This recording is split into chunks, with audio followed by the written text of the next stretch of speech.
안녕하세요. 신촌 파고다에서 IELTS를 강의를 맡고 있는 릭 강사입니다. 오늘은요 특별하게 리스닝 문제를 준비를 했는데요. 리스닝 문제 같은 경우는 섹션이 4개로 나뉘어지고 그리고 10문제당 섹션이 하나당 배당이 되게 돼 있죠. 근데 이 부분에서 많이 나오는 유형들이 특히 있어요. 특히 요즘에 많이 나오는 유형들이 있는데 그 유형들을 도파하고 그 다음에 파악하기만 한다면 제가 볼 때는 IELTS 리스닝이 문제 없을 것 같아요. 최근에 1월 30일 날 시험을 봐가지고 우리 학생들이 무더기로 성적이 나왔는데요. 제가 뭘 가르쳐 줬냐? 여러분들이 다 어려워하는 맵을 가르쳐 줬어요. 맵. 그래서 맵 문제는 사실 어떻게 보면 우리가 쓰지 않는 용어예요. 그래서 상당히 어렵거든요. 하지만 한번 저랑 같이 알게 되면 엄청 쉽게 될 거예요. 그래서 오늘은 몇 가지 간단하게 샘플만 보여드리고요. 그리고 나서 이것들을 먼저 공부를 하게 된다면 우리 개강 때 뵈면 제가 4개에서 5개 유형별로 몇 문제를 다 모아서 한 번에 문제를 풀 수 있도록 해드릴 거예요. 그래서 문제 보통 한 문제 맞은 학생이 보통 5문제 다 맞은 학생들도 있어요. 김태경이라는 학생인데 파고다 어학원 공식 홈페이지에도 올라와 있으니까 꼭 보시기 바랍니다. 오케이, 그러면 우리 몇 문제를 보는데 이 몇 문제에서 중요한 3가지가 있다고 해요. 그래서 3가지만 한번 볼까요? 그래서 첫 번째는 컴파스, 그래서 1번. 그래서 나침반을 확인을 해야 돼요. 맵이 나오게 되면. 그래서 나침반은 있으면 east나 west, south, north. 만약에 없다면 right, left, bottom or top을 쓰게 돼요. 그리고 2번은 지도 안의 지형 지물 파악인데요. 이런 피처들을 판단을 할 때 우리가 circular 혹은 circular area, 그 다음에 rounded 이런 표현들을 쓴다고 해요. 둥그스름으로 하고 혹은 네모로 돼 있고. 세 번째는 마지막 세 번째 위치 파악이라는 단어가 있어요. Where is the position? 그래서 position을 반드시 찾아 주셔야 돼요. 그래서 A is behind 혹은 next 혹은 by 혹은 opposite. 이런 단어들은요 마주보고 있거나 옆에 있거나 그런 단어들을 쓰게 되게 돼 있어요. 특히 이 opposite이란 단어는 무지하게 많이 나오기 때문에 여러분들이 반드시 알아둬야 될 표현들이에요. 나머지도 있죠. 예를 들면 B와 C 사이에 A가 위치해 있대요. 그래서 A is situated 혹은 positioned 혹은 located between B and C 이런 형태로 쓴다고 합니다. 그럼 실제로 맵이 어떤 식으로 나오는지 샘플 맵을 한번 볼까요?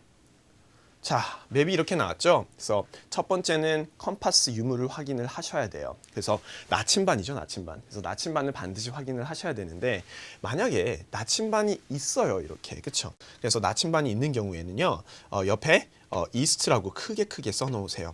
여기는 어떤 게 될까요? 웨스트, 그렇죠?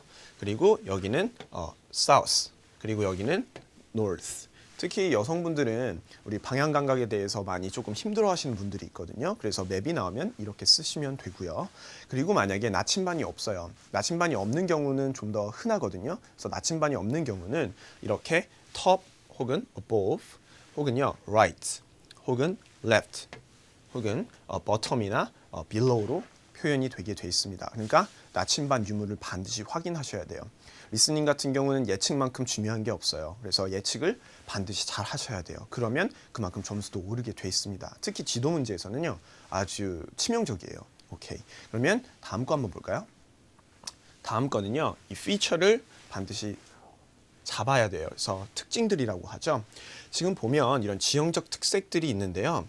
보시면 아시겠지만 여기에 나오는 이런 트램 라인, 그래서 트램, 그리고 트램 스테이션, 그 다음에 로드, 그 다음에 이런 부분들은 rectangle이라든지 square 이렇게 표현이 된다고 해요. 네모라고 하죠. 근데 여기도 보면 diamond, 그래서 어떻게 되어 있습니까? 마름모 형태로 되어 있죠. 그리고 여기 밑에 보면 lake인데 약간의 동글동글한 모양, circular 혹은 rounded 표현이 되게 돼 있겠네요. 그래서 이런 부분들은 연필로 반드시 꼭 써놓으셔야 돼요. 안 써놓으시면은 바로바로 흘려들기 때문에 치명적이게 될 겁니다. 점수 많이 못 받을 거예요. 보통 매 문제는 5문제인데 5문제 다 원하시는 분들은 반드시 써놓으셔야 돼요. 이거는 단골 문제예요. 오케이.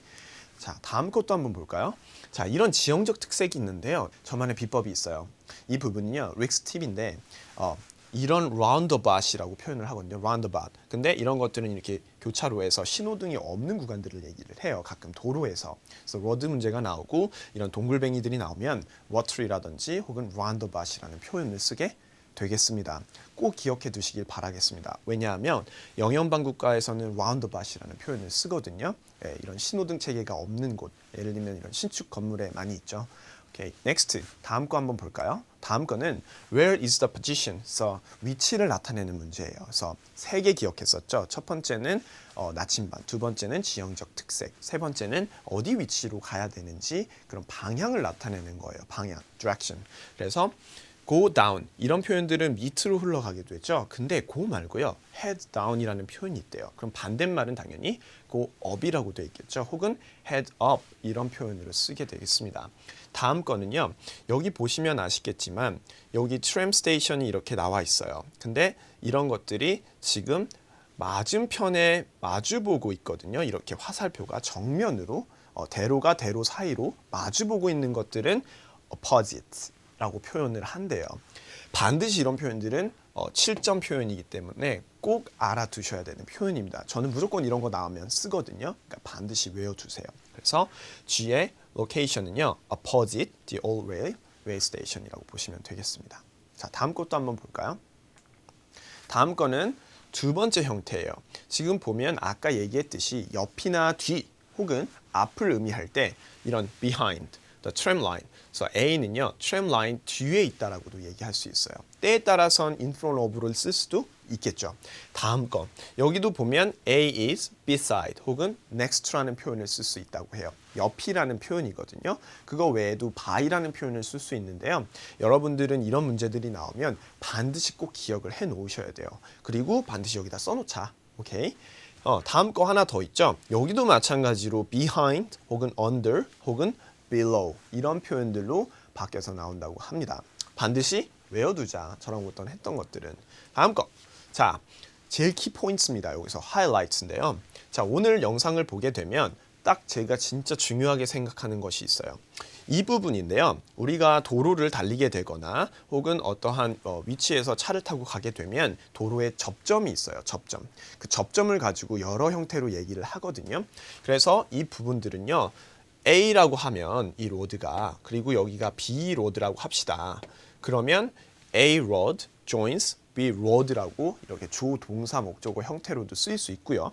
그리고 나서 junction 혹은 intersection 이렇게도 표현이 된다고 해요. 이 말은 교차로라는 뜻이죠. 그래서 십자가 모양이라든지 혹은 이렇게 T자 intersection을 표현할 때는 이런 교차로라고 합니다. 그러면 C의 위치는 당연히 right, opposite. 그래서 right이라는 뜻은 여기서 올바른이라는 표현이 아니라 어떤 표현일까요? 바로라는 표현이에요. right over there 이런 표현을 쓴다고 합니다.